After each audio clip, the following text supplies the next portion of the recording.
Markus pasal yang kelima, ayat 35 dan ayat 36. Markus pasal yang kelima, ayat 35 dan ayat 36.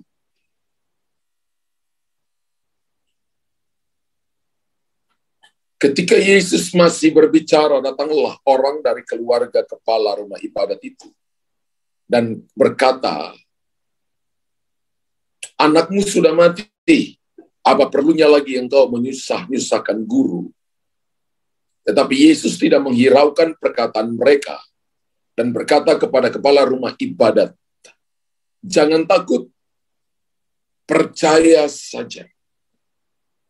Jangan takut, percaya saja. Kalau Bapak Ibu lihat baca tentang ayat ini, pada waktu itu adalah kepala rumah ibadat ini, Yairus itu, dia datang kepada Yesus untuk minta pertolongan karena anaknya itu sakit parah. Dan ketika Yairus datang, begitu banyak orang yang berbondong-bondong mengerumuni Yesus. Lalu ada seorang perempuan yang sakit pendarahan 12 tahun, yang menyentuh ujung jubahnya, dan wanita itu saking percayanya, maka wanita itu mengalami kesembuhan. Yairus itu mengalami penundaan, saudara. Tapi Bapak Ibu perhatikan bahwa kita jangan lihat dari sisi Yairus, tapi kita lihat dari apa yang ingin Tuhan kerjakan.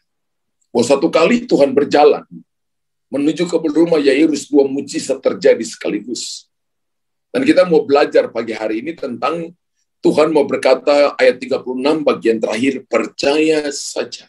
Bapak Ibu tulis di kolom komentar, hari ini saya mau percaya saja kepada Tuhan. Situasi, keadaan, orang bisa berjanji kepada Bapak Ibu, tapi belum tentu menepatinya pada waktunya. Manusia bisa mengecewakan kita, keadaan bisa mengecewakan kita. Tapi Tuhan berkata, percaya saja kepada Dia. Karena sekalipun keadaannya tidak mungkin seperti Yairus, anaknya udah mati. Tapi karena Yairus mau percaya, maka anak itu dibangkitkan. Alkitab berkata Yesus membangkitkan anak Yairus, di mana kepala rumah ibadat itu sendiri meragukan apa lagi yang dapat dilakukan oleh Yesus terhadap seorang yang sudah mati. Orang yang sudah mati itu adalah no hope, tidak ada pengharapan. Orang yang sudah mati itu sepertinya kita udah kehilangan. Tapi pada waktu itu Yesus ingin menyatakan bahwa ketika kita percaya, maka kita bisa lihat mujizat. Hari ini mungkin bisnismu mati, hubunganmu mati. Hari ini mungkin Bapak Ibu melihat bahwa sepertinya pengharapanmu mati. Melihat seperti semua keinginan, kerinduanmu untuk menggapai sesuatu itu sudah padam, sudah mati. Tapi ketika kita percaya, maka Tuhan akan melakukan mujizat. Amin. Ketika mata kita tertuju kepada Tuhan, dan kita berkata kita percaya, maka kita akan melihat perkara-perkara besar. Mungkin Bapak Ibu sedang berkata apa yang dapat, atau apa yang akan kita lakukan. Menjelang akhir dari tahun 2022 ini, tinggal 1 bulan Desember di depan. Apakah kita sudah melakukan tugas pemberitaan Injil? Apakah kita sudah melakukan yang Tuhan perintahkan kepada kita yang datang melalui nubuatan, yang datang melalui rema-rema firman Tuhan? Bapak Ibu, setiap kali Tuhan bicara sesuatu kepada kita, maka mari belajar percaya, dan orang yang percaya itu pasti melakukannya. Ya, mari kita melakukan tugas yang Tuhan berikan kepada kita. Salah satu tugas yang Tuhan berikan kepada kita adalah memberitakan Injil. Apakah Bapak Ibu sudah beritakan Injil kepada suamimu, kepada istrimu, orang tua kepada anak-anak, anak-anak kepada orang tua, keluarga kepada keluarga, rekan kepada rekan, teman bisnis kepada teman bisnis, ataukah tidak sama sekali? Dalam perikop Markus pasal yang kelima ini, maka mencatat ada 2 peristiwa berat yang dialami oleh 2 orang. Yang pertama oleh perempuan pendarahan 12 tahun, dan kedua adalah Yairus, kepala rumah ibadat itu. Dan kalau Bapak Ibu perhatikan bahwa problem mereka rasanya tidak mungkin diselesaikan oleh manusia. Sehingga mereka berharap dan percaya kepada Tuhan. Hari ini Bapak Ibu, masalah kecil yang kita alami setiap hari itu adalah latihan untuk Bapak Ibu belajar percaya kepada Tuhan. Amin. Amin. Ingat, Saya ajarkan Bapak Ibu bahwa setiap hari dalam problem masalah kecil yang Bapak Ibu alami, persoalan-persoalan kecil yang Bapak Ibu alami, itu adalah cara Tuhan melatih kita untuk mempercayai Dia.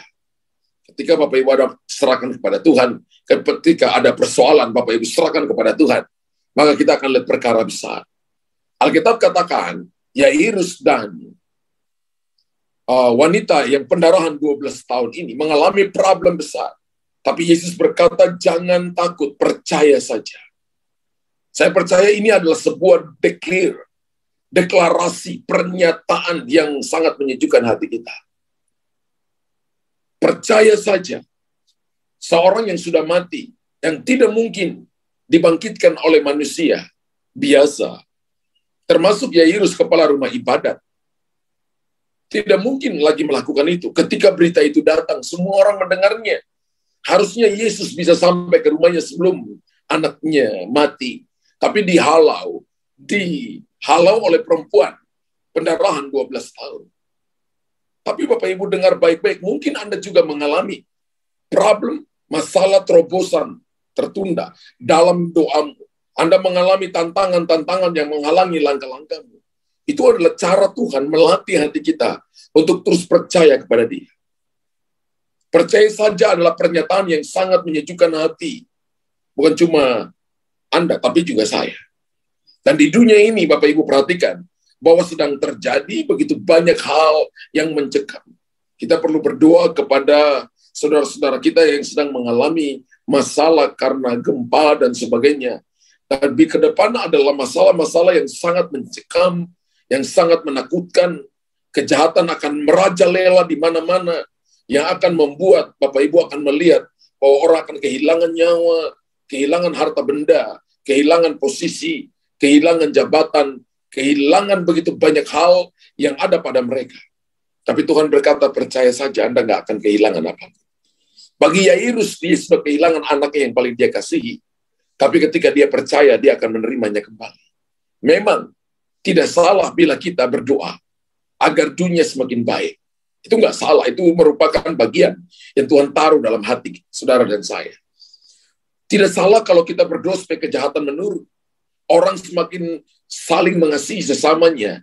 Namun bila kita kembali dengan apa yang dikatakan oleh firman Tuhan, bahwa menjelang akhir zaman, dunia akan semakin rusak. Peperangan akan terjadi di mana-mana. Kejahatan akan semakin berkembang, akan semakin banyak penyesatan, akan terjadi gempa bumi di mana-mana, banjir terjadi di mana-mana, peperangan terjadi di mana-mana. Kalau Bapak Ibu baca Matius pasal 24, ada hal yang tidak dapat kita tolak dengan doa-doa tengking, dengan doa-doa peperangan. Alkitab katakan karena semuanya itu harus terjadi. Peperangan, banjir, gempa bumi di mana-mana, nggak bisa ditolak oleh doa-doa peperangan. Yang bisa Bapak Ibu doakan adalah Tuhan berikan kepada mereka kekuatan, supaya mereka sanggup bertahan di tengah-tengah situasi yang sulit itu. Dan mereka tidak menyangkal Tuhan di situ. Haleluya. Berarti apa yang Bapak Ibu dengarkan setiap saat firman Tuhan. Ketika Anda dengar firman Tuhan, ketika Anda dengarkan hamba-hamba Tuhan berkhotbah, ketika Anda baca firman Allah, maka itu sebenarnya firman Tuhan yang datang mempersiapkan kita untuk masa-masa sulit di mana waktu kita hadapi, Tuhan mau kita tetap percaya kepada Dia. Kita harus mengukur apakah kita masih takut atau tidak. Misalnya dalam menghadapi krisis, apa yang Bapak Ibu alami? Ya, kemarin saya ada di lantai 25 di apartemen. Kemarin ketika gempa bumi, ya, saya dengan istri itu sampai sudah harus turun dari lantai 25 itu tidak pakai lift karena nggak bisa pakai lift, Bapak Ibu ya. Jadi turunnya itu jalan kaki, tapi karena istri saya nggak kuat turun, dia katakan, ayo kita naik lagi. Jadi kita naik lagi. Iya. Sedangkan banyak orang itu udah turun di lantai emergency itu. Wow. Apakah saudara sedang mengalami ketakutan? Ketakutan di dalam, seperti kemarin, dalam gempa bumi, atau ketakutan dalam kesehatan, ketakutan masalah keuangan, ketakutan dalam bisnismu. Mari kita ukur diri kita. Apakah saya ini percaya kepada Tuhan? Apakah saya bergantung sepenuhnya kepada Tuhan atau tidak? Permasalahan yang mungkin ada, itu juga bisa membuat kita takut. Atau ada orang yang bertanya, apakah saya dapat melalui tahun 2022 ini dengan baik? Bukan berarti Bapak Ibu dan saya akan, sebelum selesai ini akan mati, tidak. Maksudnya, apakah masalah persoalan ini akan selesai di tahun ini? Apakah ada jalan keluar? Apakah ada terobosan? Saya beritahukan kepada Bapak Ibu, apa yang firman Allah berkata, percaya saja. Dan Anda akan melihat perkara-perkara ajaib. Ada lagu Pentakosta yang lama itu berkata, percaya saja. Percaya saja. Bapak Ibu nyanyi lagu itu. Bahwa ketika Bapak Ibu percaya, maka Bapak Ibu akan melihat pintu-pintu dibukakan, terobosan terjadi. Situasi dunia tidak akan semakin baik. Yes. Tidak akan semakin indah. Malah akan semakin kacau. Karena sudah disampaikan oleh firman Tuhan. Keadaan-keadaan, tahun-tahun yang akan datang, jangan Bapak Ibu berpikir akan semakin baik. No. Keadaan dunia akan semakin kacau. Dalam segala hal, Bapak Ibu. Ya. Namun, kita tidak perlu takut karena kita tetap mengalami pemeliharaan daripada Tuhan. Amin. Ketika Bapak Ibu lihat situasi sepertinya tidak terkendali, ingat bahwa hidup saudara dan saya terkendali karena Tuhan yang memegang tangan kita. Ketika kita melihat bahwa sepertinya tidak ada jalan keluar, ingat Tuhan kita adalah jalan itu sendiri. Ketika Bapak Ibu lihat bahwa sepertinya kegelapan datang menyelubungi kita, ingat Tuhan kita adalah terang.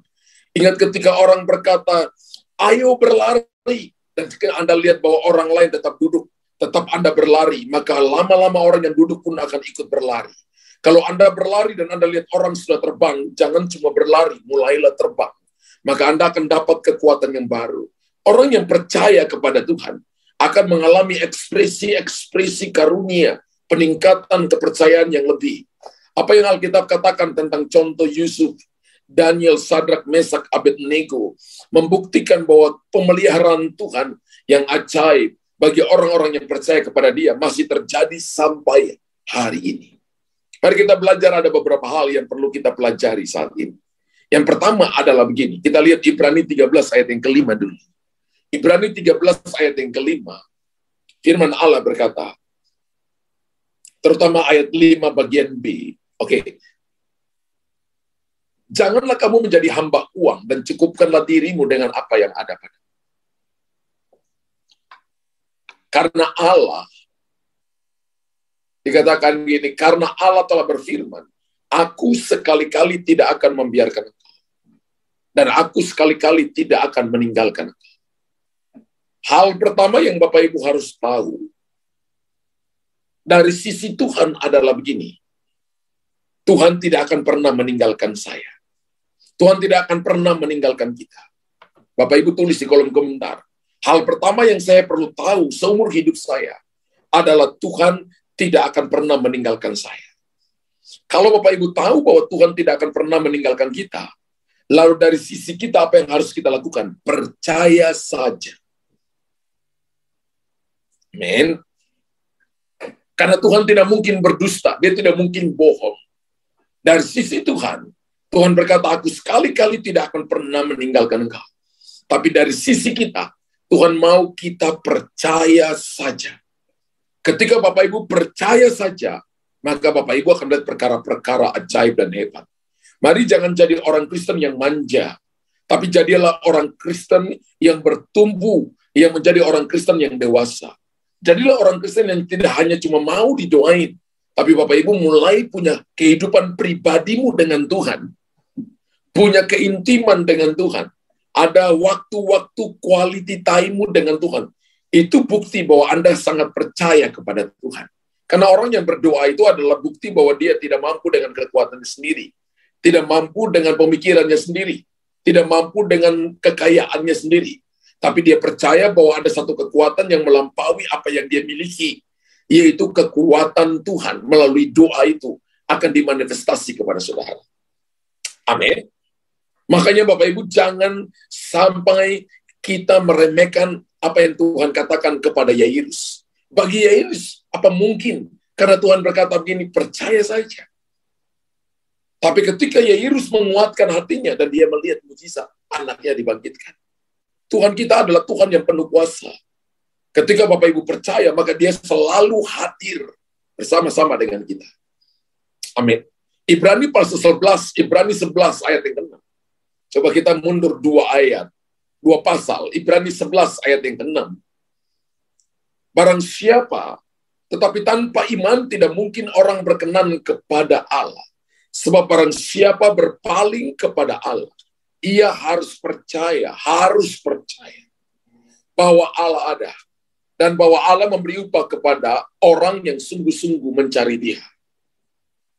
Bapak Ibu harus tahu bahwa kalau hari ini Anda berkata, di manakah Tuhan?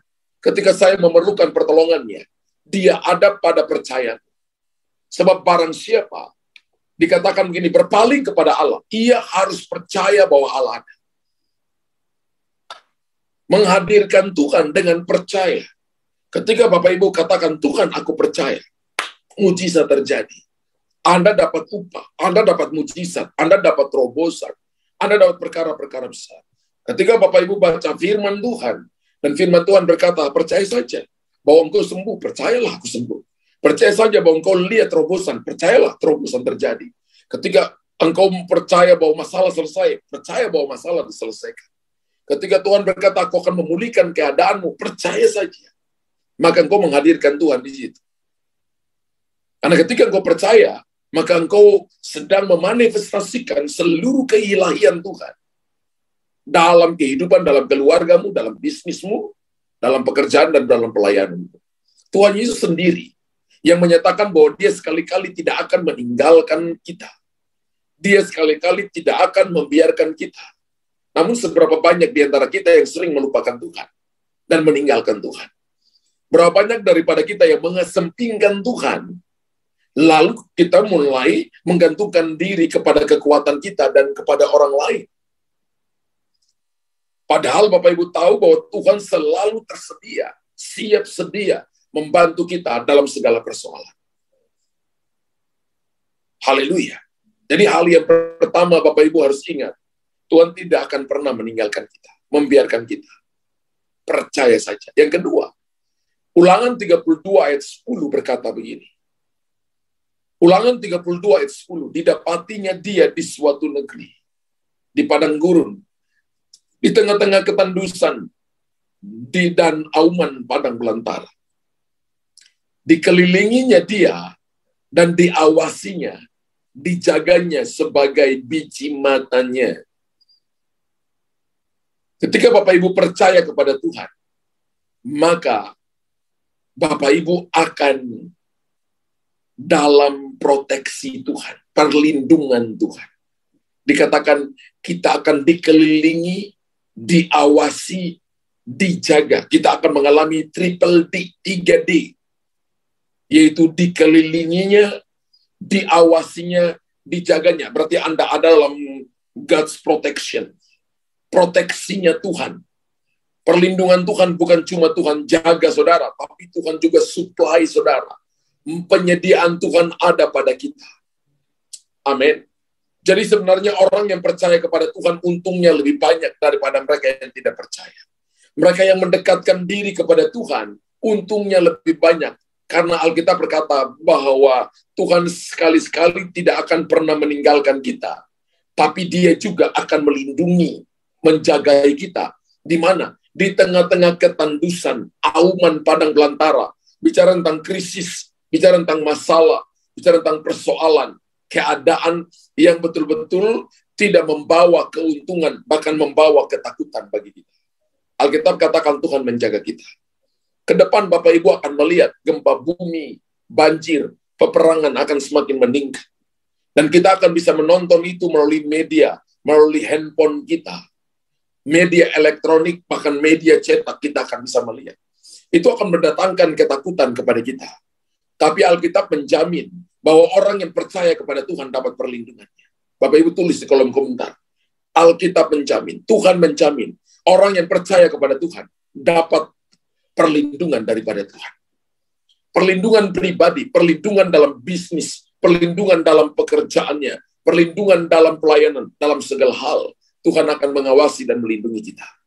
Alkitab berkata Tuhan mengelilingi Yakub dan mengawasi dan menjaganya sebagai biji matanya. Ada yang bisa sentuh biji mata saudara, sekalipun itu orang yang Anda kasih, Anda akan tepiskan tangannya. Kita ini biji mata Tuhan. Siapa yang berani mengorek biji mata Tuhan, maka berurusan dengan Tuhan, berurusan dengan segala kekuatan keilahiannya. Firman Allah berkata Tuhan mengelilingi Yakub dan mengawasinya dan menjaganya sebagai biji matanya. Karena Tuhan tahu bahwa Yakub berada di padang gurun yang tandus dan padang belantara.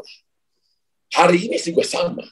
Tuhan tahu bahwa saudara dan saya ada dalam keadaan yang tidak mengenakan. Tuhan tahu bahwa kita punya pergumulan. Tuhan tahu bahwa tidak ada kehidupan, belum ada hasil. Anda sudah berdoa tapi Anda belum melihat hasil. Anda sudah berdoa tapi Anda belum melihat terobosan terjadi.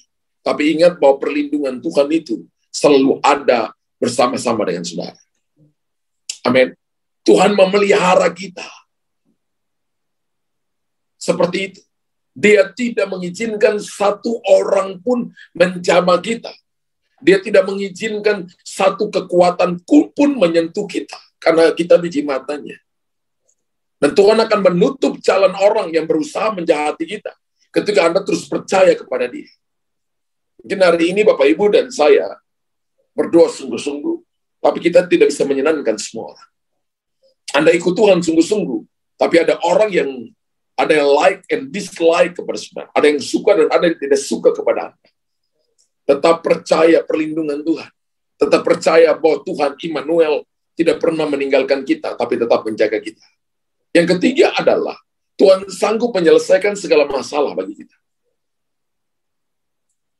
Dalam Lukas 1 ayat 37, sebab bagi Allah tidak ada yang mustahil. Bapak Ibu tulis di kolom komentar, Tuhan sanggup menyelesaikan segala masalah bagi saya. Sebab bagi Allah tidak ada yang mustahil. Tapi mari saya tambahkan begini. Bagi orang yang percaya juga tidak ada yang mustahil. Wow. Sebab bagi Allah tidak ada yang mustahil. Tapi bagi orang yang percaya juga tidak ada yang mustahil. Ketika saudara dan saya percaya kepada Tuhan, maka tidak ada perkara yang mustahil. Tuhan sanggup menyelesaikan segala masalah bagi kita. Tapi Anda juga sanggup yang percaya kepada Tuhan. Sanggup menyelesaikan masalahmu. Sanggup menyelesaikan persoalan. Ketika Bapak Ibu hadapi masalah, jangan lari. Jangan suka lari dari masalah.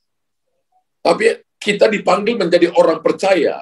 Bukan lari dari masalah, tapi hadapi masalah. Amin. Tulis di kolom komentar. Sebagai orang percaya, tidak boleh lari dari masalah, tapi hadapi masalah. Kalau itu Bapak Ibu lakukan, hadapi. Kalau itu diizinkan Tuhan datang, hadapi. Jangan mundur. Hadapi artinya ini, tetap berdoa, tetap percaya, tetap saudara dan saya, tetap beribadah. Jangan jauh daripada Tuhan. Tetap baca firman, tetap bergantung kepada Tuhan. Itu artinya Bapak Ibu hadapi. Dan ketika Bapak Ibu hadapi dengan percaya, maka peperangan ini bukan milik kita. Tapi peperangan ini akan menjadi milik Tuhan. Karena Tuhan yang akan berjalan lebih dulu berperang bagi kita. Sehingga ketika kita sampai di sana, kita cuma menikmati kemenangan dan menjarah semua yang selama ini ditawan oleh setan. Tuhan kita adalah Tuhan Allah yang sungguh maha kuasa dan sangat maha tahu. Saya percaya bahwa segala masalah keluarga, masalah ekonomi, masalah perekonomian, masalah dalam pelayanan, masalah dalam pekerjaan, Tuhan sanggup mengatasinya. Segala sesuatu sanggup Dia berikan jalan keluar, membuka jalan. Dan setiap permasalahan yang ada, yang Bapak Ibu hadapi, ada jalan keluarnya. Jadi jangan ambil keputusan yang salah. Ada orang yang ambil keputusan mau bunuh diri, mau minum baygon, biar bye-bye and go on. Jangan. Tapi belajar mempercayai Tuhan. Belajar bergantung kepada Tuhan. Oleh karena itu Bapak Ibu, kita perlu percaya sepenuhnya kepada Tuhan. Kita harus sungguh-sungguh bisa percaya seperti Ayub dalam Ayub 42 ayat yang kedua. Ada orang Kristen yang tidak percaya sungguh-sungguh ketika dia hadapi masalah. Mukanya muram, hatinya tidak bersukacita. Ya, karena dia pikir bahwa Tuhan itu hanya sebatas kelimpahan. Tuhan itu tidak ada ketika kita ada dalam masa-masa kekeringan. Dia pikir bahwa Tuhan itu tidak ada dalam masa-masa ketika saya sedang mengalami pergumulan yang berat. Itu pemikiran yang betul-betul salah dan keliru. Tuhan ada di segala musim kehidupan saudara dan saya. Kita belajar daripada Ayub bagaimana Ayub tetap bisa percaya di tengah-tengah situasi yang tidak mengenakan. Ayub 42 ayat yang kedua. Aku tahu bahwa engkau sanggup melakukan segala sesuatu dan tidak ada rencanamu yang gagal. Wow. Ayub berkata, aku tahu bahwa engkau sanggup melakukan segala sesuatu dan tidak ada rencanamu yang gagal.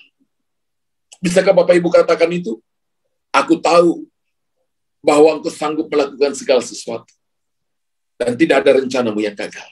Artinya, bagi orang yang percaya kepada Tuhan, Anda akan melihat penggenapan daripada rencana Tuhan, kehendak Tuhan, keinginan dan kerinduan Tuhan itu akan tergenapi dalam hidup kita. Bahwa Tuhan kita itu selalu bereaksi ketika ada iman, ketika ada percaya. Percaya kita itu di hadapan Tuhan itu seperti mata uang, Bapak Ibu. Ketika Anda punya mata uang banyak, Anda akan alami mujizat pertolongan Tuhan yang banyak. Karena Anda bisa dapat banyak hal. Ketika Yesus berjalan dan dia lihat orang lumpuh, dan dia lihat ketika dia beritakan firman, orang itu percaya. Tuhan gak tumpangin tangan, Tuhan gak doain, dan Tuhan cuma berkata begini, ayo bangkit berdiri dan berjalanlah. Ketika dia lihat orang lumpuh yang percaya, dia cuma suruh, ayo pergi, cuci mukamu di kolam Siloam. Dan ketika mukanya dicuci, maka dia bisa melihat dengan jelas. Ketika dia ketemukan bahwa ada orang yang diturunkan dari atap-atap rumah, dan dia lihat bahwa mereka beriman, Tuhan bilang, angkat tilammu, bangkit, pulanglah, dan berjalanlah. Iman itu mata uang, saudara. Ketika Anda punya percaya, maka Allah sanggup melakukan segala perkara, dan tidak ada rencana yang gagal. Saya lihat bahwa orang-orang yang percaya tidak akan dipermalukan. Saya tidak katakan bahwa orang yang percaya tidak menjalani masalah kehidupan, tidak. Mereka menjalani masalah kehidupan sama seperti orang-orang lain, tapi yang membuat mereka mengalami terobosan dan campur tangan ilahi karena mereka percaya. Yang membuat mereka mengalami kemenangan atas masalah mereka karena mereka percaya. Saya percaya perkataan Ayub. Dia mengalami masalah 7 tahun, 10 anaknya mati, hartanya habis semuanya. Tapi dia berkata begini, engkau sanggup melakukan segala sesuatu dan tidak ada rencanamu yang gagal. Dia tahu apa yang dia sedang alami ada dalam rencana Tuhan. Tuhan sedang melihat hatinya. Apakah ditemukan percaya atau tidak? Atau sungut-sungut? Atau menyalahkan keadaan? Atau menyalahkan orang lain? Ayat-ayat berikutnya menyatakan bahwa Tuhan memulihkan keadaan Ayub 2 kali lipat. Dari istri yang sama melahirkan 10 anak lagi. Ayub disembuhkan dan kulitnya menjadi seperti kulit anak remaja. Ayub masih hidup 300 tahun lagi. Dia masih bisa melihat 3 keturunannya lahir. Wow, tidak ada rencana yang gagal. Orang pikir Ayub akan mati. Orang pikir Ayub sudah selesai. Tidak mungkin lagi diberkati. Tuhan mengembalikan semuanya. Bapak Ibu, bagi orang yang percaya, Tuhan itu tidak mengambil apapun daripada kita. Setan datang mencuri, membunuh, membinasakan. Tapi Yesus datang untuk memberinya dalam segala kelimpahan. Yohanes 10 ayat yang ke-10. Bagaimana kita mau bersaksi bahwa Tuhan, bagi Tuhan, kalau kita sendiri belum pernah mengalami kasih-Nya dan berkat Tuhan. Bagaimana kita bisa bersaksi kepada orang lain tentang kebaikan Tuhan? Padahal Bapak Ibu sendiri tidak pernah mengalami terobosan yang ajaib daripada Tuhan. Ayub dikatakan bahwa dia dalam masalah, tapi dia masih mendoakan orang lain. Bapak Ibu, ketika Bapak Ibu adalah masalah, jangan cuma mau didoain. Cari orang lain dan Bapak Ibu doain. Ayub mendoakan teman-temannya yang salah mengerti tentang dia. Karena Tuhan berkata kepada mereka, hanya doa Ayub yang saya dengarkan. Orang percaya itu didengarkan doanya. Ketika Anda berbelas kasihan kepada orang lain, mendoakan orang lain, maka Tuhan akan ikut campur tangan bagi saudara. Justru ketika kita berada dalam kesulitan, justru kita harus mencari pertolongan Tuhan, menolong orang lain, sehingga Tuhan akan turun tangan menolong kita. Katakan, amin, unlimited kali. Tulis di kolom komentar. Ketika saudara berada dalam kesulitan, ketika saudara dan saya dalam pergumulan, justru kita harus mencari pertolongan Tuhan. Sehingga Tuhan akan turun tangan menolong kita. Dan pada akhirnya kita menyaksikan kasih dan kuasanya yang nyata dalam kita. Ada banyak orang yang ada kalanya Tuhan menguji hatinya dengan hal-hal kecil. Ya, dengan hal-hal kecil. Saya pernah ketemu seorang, dan orang ini baik, saudara. Dan dia punya bisnis, tiba-tiba dia nggak punya uang. Satu saat di tangannya itu kurang lebih, mungkin ada uangnya kurang lebih 500.000.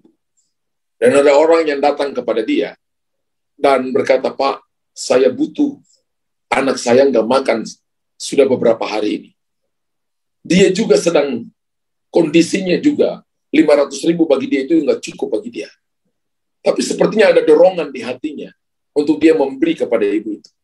Dan dia beri bukan cuma 100.000, dia beri 500.000 kepada orang.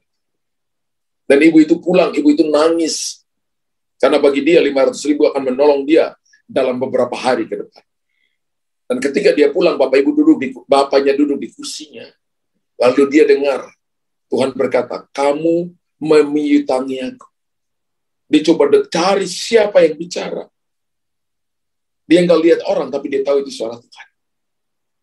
Beberapa hari kemudian, dia dapat sebuah proyek yang sangat besar. Dan proyek itu sebelum dijalanin, dia memberikan kepada dia uang muka yang begitu banyak. Dan dia diberkati. Bisnisnya diberkati. Dia diberkati secara finansial. Dan apa yang terjadi kepada dia 3 tahun yang lalu, dikembalikan Tuhan kepada dia berlipat-lipat kali ganda. Ada kalanya Tuhan menguji kita dengan apa yang sedikit yang ada pada kita. Mungkin digerakkan memberikan kepada orang lain, digerakkan untuk memberkati pekerjaan Tuhan, digerakkan untuk kita menabur. Ada kalanya Tuhan gerakan itu untuk menguji hati kita. Padahal Tuhan sudah siapkan yang besar, yang terbaik bagi kita. Saya percaya kalau Bapak ini tidak memberikan 500.000, maka dia mengalami penundaan. Dia tidak mengalami terobosan. Dia harus tunggu 1 tahun atau 2 tahun sampai ada ujian-ujian berikutnya dia lulus. Terbukti ada banyak orang Kristen yang tidak lulus ujian karena mereka tidak percaya tentang penyediaan Tuhan. Amin.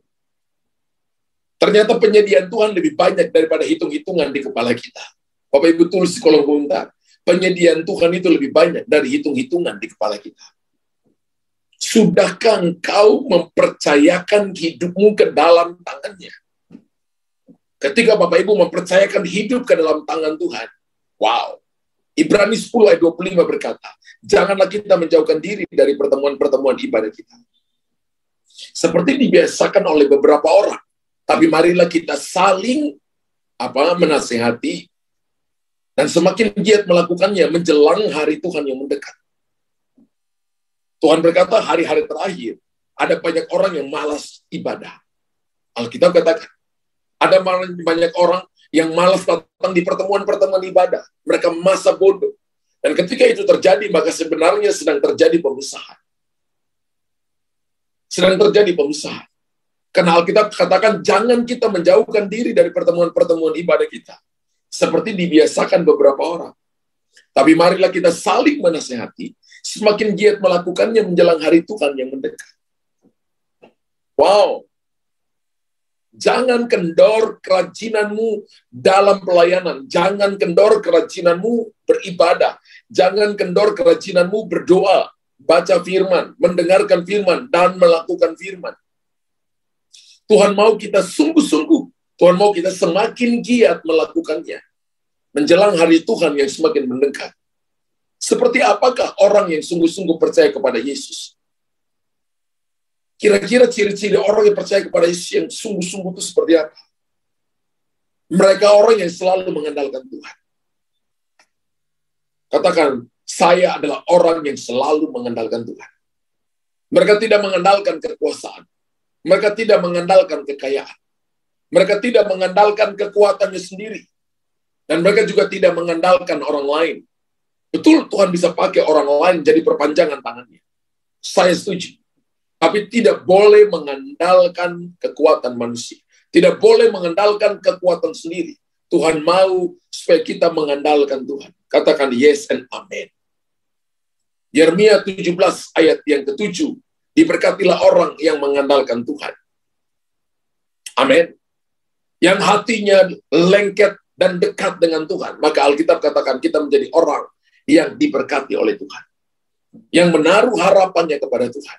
Itulah orang-orang yang diberkati oleh Tuhan. Ciri orang yang sungguh-sungguh percaya kepada Tuhan, yang pertama mengandalkan Tuhan. Yang kedua, selalu menaruh harapannya kepada Tuhan. Karena dia tahu bahwa Tuhan tidak pernah meninggalkan orang yang percaya kepadanya. Tuhan adalah orang yang selalu, Tuhan adalah pribadi yang selalu campur tangan dalam setiap persoalan yang kita serahkan ke dalam tangannya. Bapak Ibu perhatikan bahwa seorang anak laki-laki menaruh 5 roti dan 2 ikan dalam tangannya, dalam tangan Tuhan, lebih dulu. Diperhadapkan dengan 5.000 orang laki-laki, tidak termasuk perempuan dan anak. Ini adalah bekal seorang anak laki-laki yang polos, yang tulus, yang tanpa curiga. Dia taruh bekal dalam tangan Tuhan. Dan Alkitab berkata, terjadi pelipat gandaan, mujizat yang luar biasa. Kalau Bapak Ibu hari ini datang, dan Bapak Ibu rasanya kekuatan tinggal sedikit, uang tinggal sedikit, semua yang Bapak Ibu lakukan tinggal sedikit, maka saya ajarkan Bapak Ibu taruh ke dalam tangan Tuhan. Taruh dalam tangan Tuhan lebih dulu, maka Anda akan dapat, tidak pernah pas-pasan, Anda akan dapat lebih daripada cukup. Haleluya. Anak laki-laki ini pulang dengan 12 bakul berisi roti dan ikan yang penuh. Wow. Dia cuma taruh bekalnya 5 roti dan 2 ikan. Tapi dia pulang dengan 12 bakul yang penuh roti dan ikan. Menaruh harapan pada Tuhan akan membawa kita sampai kepada pelabuhan kesukaan. Anak laki-laki ini, Bapak Ibu tahu namanya? Namanya adalah Roti Boy. Alkitab tidak menyebutkan namanya. Ya, namanya Roti Boy. Dia menaruh harapannya kepada Tuhan. Dan Tuhan melakukan mujizat. Ketika kita taruh harapan kepada Tuhan, menaruh harapan kepada Dia, Anda tidak akan pernah dipermalukan. Tapi Anda akan mengalami perkara-perkara hebat. Orang yang percaya kepada Tuhan tidak pernah dipermalukan. Saya baca dari Kejadian sampai Wahyu. Saya baca begitu banyak buku-buku rohani. Saya lihat begitu banyak kesaksian-kesaksian anak-anak Tuhan, hamba-hamba Tuhan, para pekerja, para pelayan yang melayani di rumah Tuhan. Ketika mereka percaya, maka mereka tidak dipermalukan. Pengharapan kita kepada Tuhan tidak pernah dipermalukan. Tapi Tuhan akan membawa kita sampai kepada pelabuhan kesukaan. Saya berharap supaya saya begini, saya berharap saya dipakai Tuhan. Saya punya pengharapan supaya Tuhan pulihkan keluargaku, supaya mereka diselamatkan. Maka Anda akan melihat, ketika Anda percaya, Anda akan melihat campur tangan Tuhan yang ajaib. Yang ketiga adalah berserah kepada Tuhan. Orang yang percaya cirinya itu mengandalkan Tuhan. Yang kedua, pengharapannya kepada Tuhan itu selalu ada.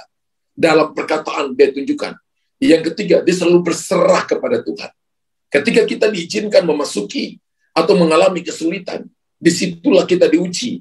Apakah kita tetap mengandalkan Tuhan, mencari pertolongan Tuhan, atau mencari pertolongan yang lain. Banyak kali orang pergi ke paranormal. Orang pergi kepada orang-orang yang kuat, orang-orang pintar. Ya. Seperti yang dialami Sadrak Mesak Abednego. Ketika Raja tawarkan, kalau kamu tidak menyembah, kamu dikasih kedudukan tinggi. Kalau kamu menyembah, kamu dikasih kedudukan tinggi. Tapi ketika kamu tidak menyembah, api ini dipanaskan 7 kali lipat. Mereka berserah kepada Tuhan. Mereka berkata, sekalipun Allah yang kami sembah tidak menolong kami, ya Tuanku Raja, kami tidak akan menyembah patung yang didirikan oleh. Orang yang sungguh-sungguh percaya kepada Tuhan itu tandanya mereka tetap setia mengandalkan Tuhan. Sekalipun situasi, keadaan itu tidak mengenakan. Tapi ketika Anda setia, maka Anda akan melihat perkara-perkara besar. Bapak Ibu, jangan pernah undur dari Tuhan. Jangan pernah undur dari imanmu. Jangan pernah tidak percaya kepada Tuhan. Ketika Bapak Ibu datang dan Bapak Ibu berserah kepada Tuhan, maka kita akan melihat campur tangan Tuhan yang ajaib. Serahkanlah khawatirmu kepada Tuhan. Percayalah kepadanya. maka ia akan bertindak. Orang yang betul-betul mengandalkan Tuhan dan berserah kepada Tuhan, itu tanda bahwa orang percaya. Dan yang keempat adalah dia adalah orang-orang yang mereka adalah orang yang mau berlindung dalam Tuhan. Orang yang percaya kepada Tuhan itu berlindung pada firman-Nya, berlindung dalam hadirat-Nya, berlindung pada Tuhan.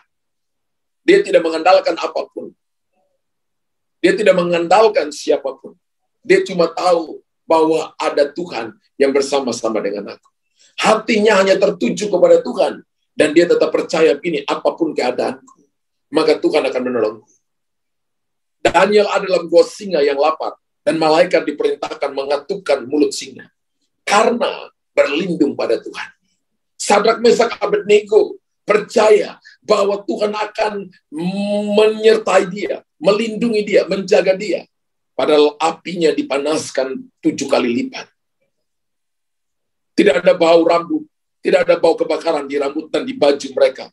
Topi mereka juga tidak terbakar. Mereka berjalan-jalan dalam dapur api. Itu seperti wisata di dalam api. Tuhan menjaga orang-orang yang betul-betul datang dan percaya kepadanya. Tanda cirinya itu bisa kita lihat, saudara. Cirinya orang yang percaya kepada Tuhan itu bisa kita lihat.